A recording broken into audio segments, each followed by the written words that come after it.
हे भगवान, इस लाइट का तो कुछ समझ में ही नहीं आता। कभी आती है कभी जाती है। इतनी गर्मी लग रही है घर में। कब वक्त कहीं की इस लाइट को भी अभी जाना था। लाइट चली गई तो क्या हुआ पापा जी? घर के पीछे आपने जो सब्जियों की खेती कर रखी है वहां पर 2-3 खाट लगे हुए हैं। मैं तो कहती हूँ जब तक लाइट नहीं आ रही वहीं चलते हैं, वहीं सो भी लेंगे हम। बहू बिल्कुल सही कह रही है, मैं तो बहू के साथ चली जी। सिमरन, तुम चलना चाहती हो तो तुम भी चलो, तुम्हें भी अच्छा लगेगा। No thanks. क्योंकि सुमन को बाहर छत पर और खेत में सोने की आदत होती है, इसलिए जब भी लाइट जाती तो सुमन अपने पूरे घर वालों को अपने साथ खेत में ले जाती। अब पूरा परिवार खेत में खाट लगाकर आराम से खेत में सोते हैं। तो वहीं गर्मी से परेशान सिमरन अपने पति से कहती है, कितनी गर्मी लग रही है यहाँ, कभी लाइट रहती भी है यहाँ या नहीं?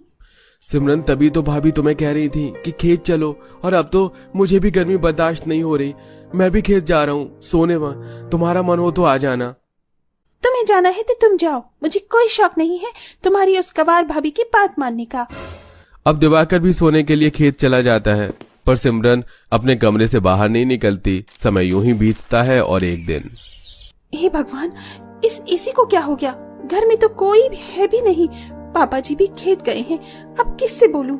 क्या हुआ देवरानी जी, तुम इतनी परेशान नजर क्यों आ रही हो? आपको बताने का भी क्या फायदा, आपको तो खुले में सोने की आदत है, ऊपर से मेरे एसी भी खराब हो गए हैं।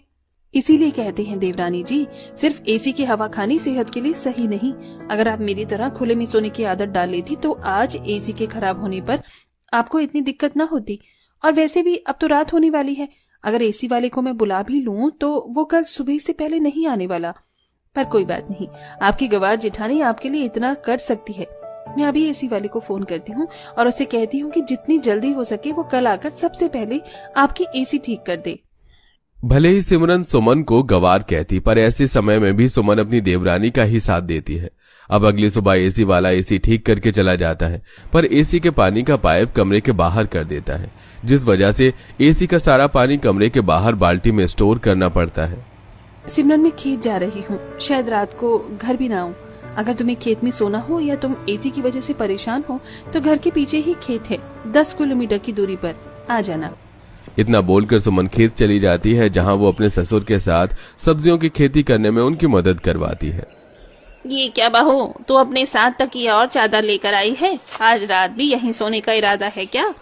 हाँ काकी, आप तो जानती हैं कि मुझे खेत में सोना कितना पसंद है। यहाँ ठंडी ठंडी हवा लगती है और इसी बहाने में थोड़ा खेत की देखभाल भी कर लेती हूँ। तुम्हारी देवरानी नहीं आई? उसे एसी की आदत है काकी।